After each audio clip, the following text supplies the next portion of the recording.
Hey folks, recently a quote on my YouTube community page caught my attention. It said there's no such thing as a bad product, only bad pricing, and the card that epitomises that sentiment for me over the last few years is the GTX 1050 Ti. And I've been hard on this card, very hard, but the thing is, really, the GTX 1050 Ti would have been a great card if it were not for the terrible pricing at launch. Now, at the moment here in the UK, used Polaris cards have skyrocketed once again, and even cards like the GTX 1060 and the 1650 Super have leapt up in price too. Interestingly though, the once terrible value GTX 1050 Ti has been much less affected. And when I was looking for a sub £100 GPU recently, it was the only choice that I could find that made sense.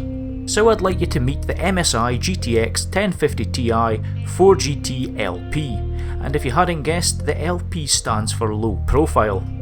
Built on the 14nm process featuring 768 shaders, 48 TMUs, 32 ROPs and with 4GB of GDDR5 memory on a 128-bit bus. It wasn't a powerhouse back in 2017, and it's certainly not a powerhouse now. Officially, the GPU should max out about 1400 MHz out of the box, and its memory is running at 7GHz effective. Of course, with Pascal cards, you kinda know at this point that the speeds quoted on the box, well, you're gonna get a lot more than that in reality. But I'll admit this little GTX 1050 Ti did surprise me, nestling in just shy of 1700 MHz in 3D Mark. Now, overclocking the first 1050 Ti I had proved to be fairly limited, but again the little 4GT LP, it impressed me. A 250 MHz offset on the core meant that for the most part, the GPU clocked well over 1800 MHz, while levelling out at 67 degrees C at a 55% fan speed. VRAM could be pushed up to give an effective speed just over 8 GHz, which increases the memory bandwidth from 112GB per second to a more respectable 128. Interestingly though, there did seem to be a bit of a tussle for power, as with only 75 watts on tap, ramping up the fan speeds to try and lower temperatures and increase the maximum boost seen by giving it more thermal headroom, actually resulted in a static GPU clock speed of 1734 MHz. So it was actually quite fun to try and push the card as far as possible within a limited power envelope.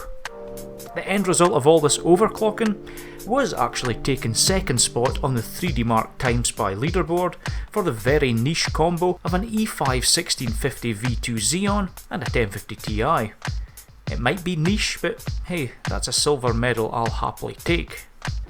Now, synthetics are of course one thing, and although it's great fun to tinker with them, it doesn't really tell us how it's going to handle newer titles.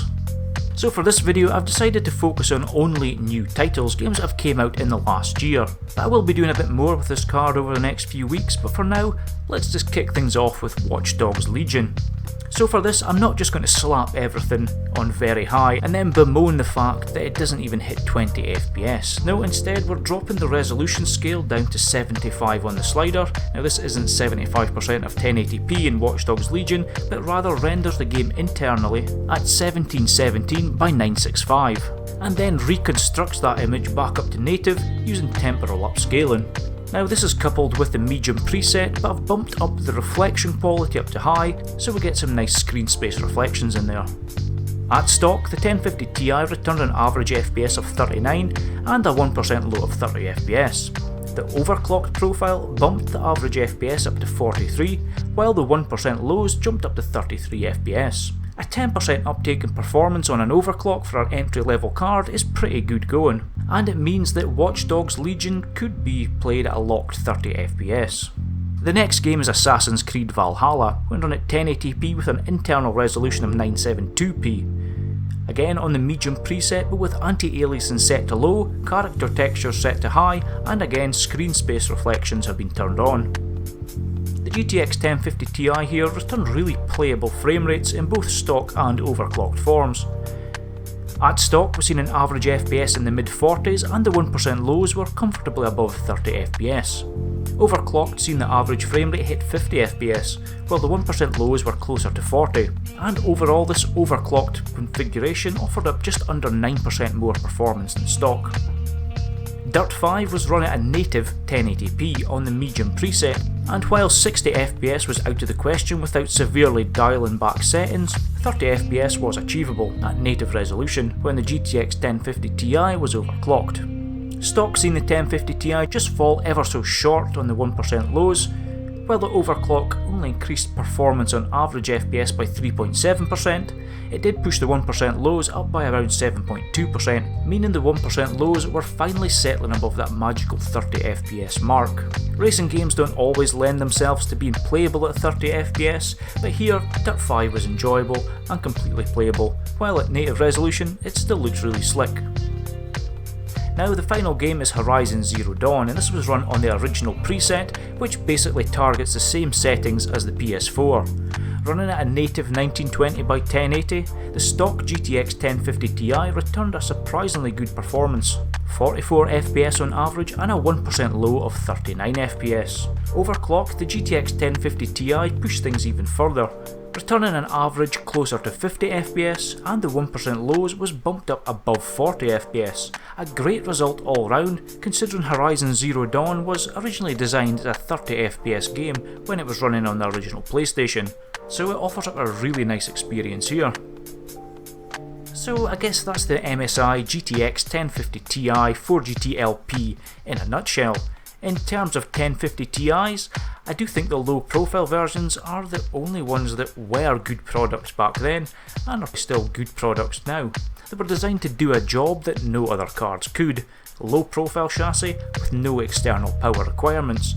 And even today, if you temper the settings down in games, it achieves those goals well. From the gaming results, it should be clear that in 2021, the GTX 1050 Ti is very much a 30 FPS card. But with a little bit of tuning, it really does do that fairly comfortably. None of the games today were run at low settings, meaning there's still headroom to get more FPS if you really want, and in many cases, Horizon Zero Dawn and Assassin's Creed Valhalla for example, the headroom above 30 FPS on the 1% lows means that bumping up some of the settings and still remaining above 30 FPS is entirely possible. So it looks like I've finally found a GTX 1050 Ti that I actually like. And it's the smallest, most basic, and most ungamer-like card out of the GTX 1050 Ti lineup. And with that, I think I'll leave it there. As always, thanks so much for tuning in to this video. I'd love to hear what you think of the 1050 Ti in 2021, and if it's something that you would still consider, or if it's really had its day in the sun. Remember to use those thumbs to let me know what you think of the video, and consider clicking subscribe if you've not done so already. For now though, I'll just say take care, and I'll see you all in the comment section down below, and in the next video.